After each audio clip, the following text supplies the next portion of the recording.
So in the previous video I went through how I generated this weird looking city form.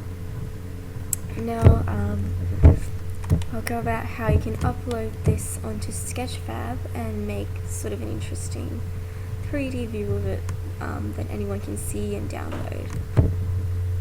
So first thing is you have to save the model. I would save it, actually export it as a 3ds model. Just save it on the desktop. It can be edit poly city.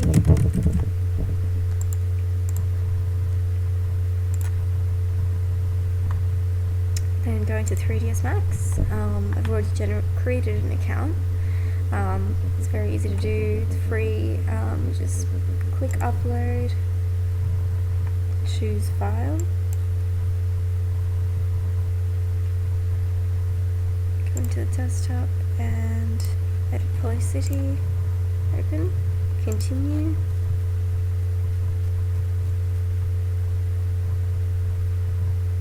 Give it a description.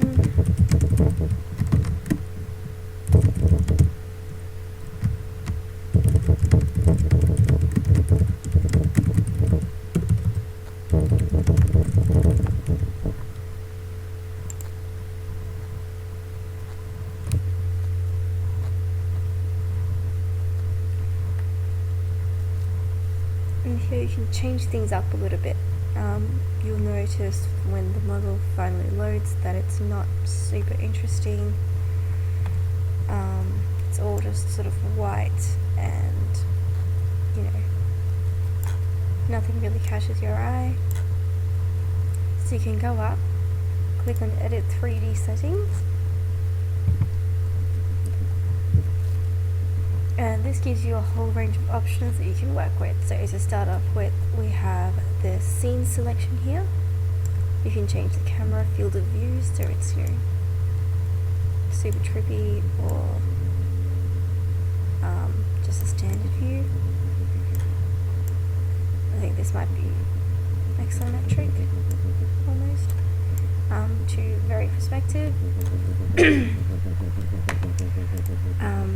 Choosing the renderer will affect the sort of output that results in the model. So this matte cap one's really interesting because it gives it sort of like a rusty finish. You can choose to leave the wireframe on and off, change the opacity there.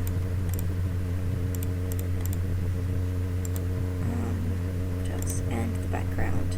So you can have an environment which is sort of given to you by Sketchfab. You could upload your own image.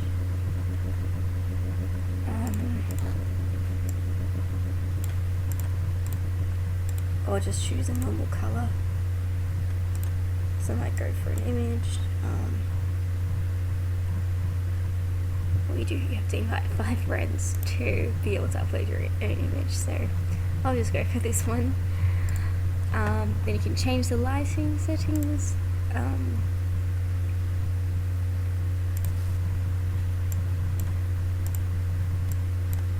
And this could, you know, be important when if you're doing special scenes or anything.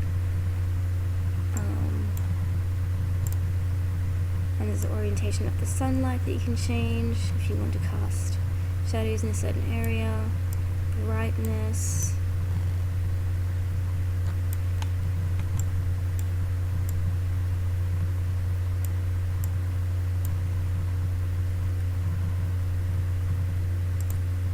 And you can use that sort of environment that was selected here as your background. So we say something like this.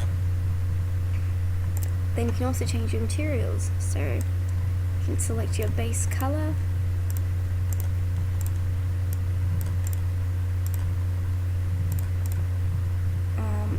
the metalness of it. And you can import a texture if you have one.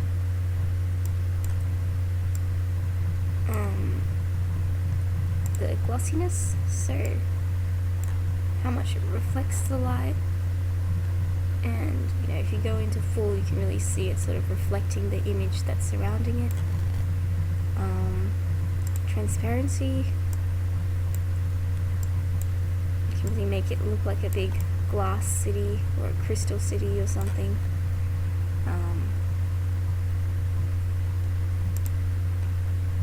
And already it's a lot more interesting. It picks up the light.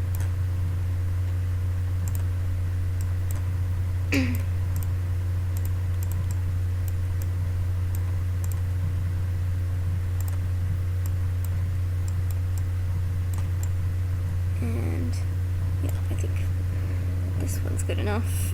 You can also set sort of the VR viewing.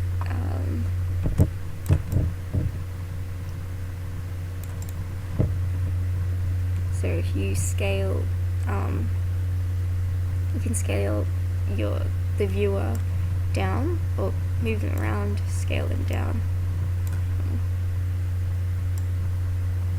so that they'll be able to really move through your geometry rather than just look at it sort of like looking at an object. Move it in using these arrows, so when they're looking around, they'll actually be inside this city thing that I created,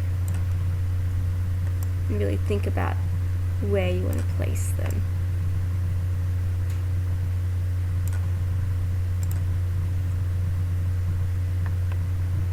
So you can click this to move to floor, and it will attach to the nearest base level.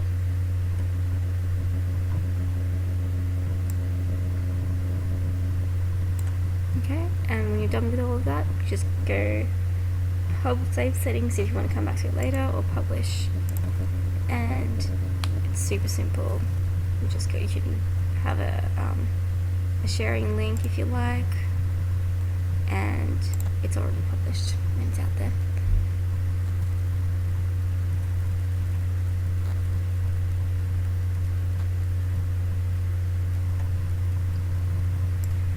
So this is the final view. You can go right into it, look around,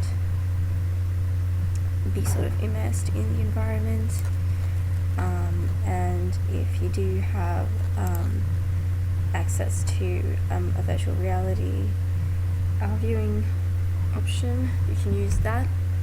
For example, Google Cardboard, that worked fine. And yes, so this is one that I created earlier, and it's on here. You can choose to make it downloadable, so if someone was watching, looking at it on a different account, they'd be able to download this particular one and have a look at it, spin it around, and yeah.